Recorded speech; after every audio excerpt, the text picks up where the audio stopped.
Ouais, bonjour les gens, c'est Shark de Survie Nature pour un petit tuto sur quelque chose qu'on m'a demandé à propos de la vidéo de ma descente de Juan à Digoin. À un moment, je cuisine sur une petite grille que j'ai fabriquée. Il y a quelqu'un qui m'a demandé un tuto là-dessus, donc je vais vous la présenter. J'avais déjà fait un truc dans le genre, mais bien avant. Alors voilà, c'est ça en fait.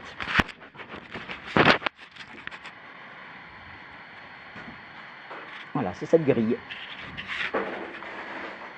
Alors, c'est une grille en silicone qu'on trouve dans toutes les grandes surfaces.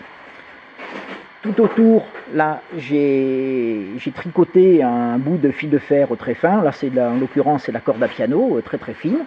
Et je l'ai raccordé au bout avec un petit domino d'électricien de petite taille, dont j'ai enlevé le plastique. Pour le feu, c'est quand même pas plus mal.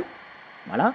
Et à chaque tiers, on peut le faire au quart, hein, mais là je l'ai fait à chaque tiers, j'ai pris du fil de pêche un bas acier pour la pêche au carnassier, de fil de pêche, donc très solide et très fin, déjà avec les boucles. Ça, j'ai tout fait au rayon pêche, un Décathlon ou autre. Donc j'en ai mis 3 autour et relié à un petit anneau dans ce genre-là. Voilà, je l'ai mis autour. Hop, et voilà. Comme ça, arrivé au bivouac, on se fabrique un trépied, hein, 3 bouts de bois de 2 mètres de long, attachés en haut avec de la ficelle, et puis comme ça on peut régler la hauteur du barbecue. Ce qui est génial avec ce système, c'est qu'on peut le déplacer très facilement. On peut le déplacer au-dessus du foyer, à droite, à gauche, en haut, en bas. Alors, sachant que le silicone, ça cuit très bien hein, dessus, mais ça craint les flammes. Donc, au-dessus de la braise, oui, s'il y a les flammes qui viennent le lécher, ça va cramer. Alors, donc, juste la plaque avec le tour, c'est bien pour supporter 1 ou 2 saucisses. Si jamais vous voulez en mettre plus, vous êtes plusieurs, vous mettez plusieurs cuisses de poulet et tout. Moi, j'ai simplement pris des bouts on peut faire ça avec des sardines. Là, c'est des bouts de tiges d'aluminium. Et j'ai fait un petit renfort dessous, parce que si on met des trucs trop lourds, attendez, je vais vous montrer. Voilà, si on met des trucs trop lourds dessous, sinon le silicone c'est souple, hein, donc ça fait la poche et c'est pas terrible.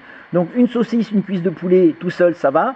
Si jamais vous voulez bien le remplir, il faut mettre, vous voyez, j'ai croisé des petits, bouts d'aluminium, de tiges d'aluminium. Voilà. Alors donc le gros avantage, je vais vous montrer,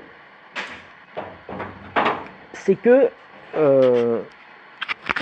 attendez, je vais passer sur trépied parce que ça sera plus facile à montrer. Alors je reprends, ça sera plus facile comme ça.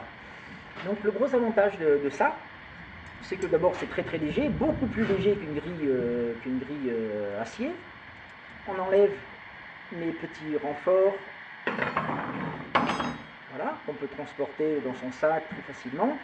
On peut avoir multi-usage, c'est-à-dire qu'on peut très bien le tordre un petit peu ici, les pointer ici, de façon à s'en servir de sardines pour sa tank ou n'importe quoi, c'est pas un souci. Et ensuite il me reste ça, qui pèse vraiment quelques grammes, et puis le gros avantage c'est que ben voilà en fait, hein, tout simplement, voilà ma grille. Je la mets dans un petit sac plastique pour éviter de dégueulasser le reste du sac, et j'ai une grille de barbecue qui est assez conséquente. Alors si vous êtes tout seul, moi j'en ai une autre, celle de la vidéo, où je sais que j'aurai à faire qu'une ou deux saucisses ou un ou deux travers de porc, donc je la fais beaucoup plus petite. Voilà, c'est le modèle familial, quoi. C'est le modèle familial. Bon, eh ben, j'espère que ça pourra vous servir, et puis sinon des trucs comme ça j'en ai plein, mais il faut venir chez moi à Survie et Nature, on fait plein de trucs sympas. Allez, à tchou!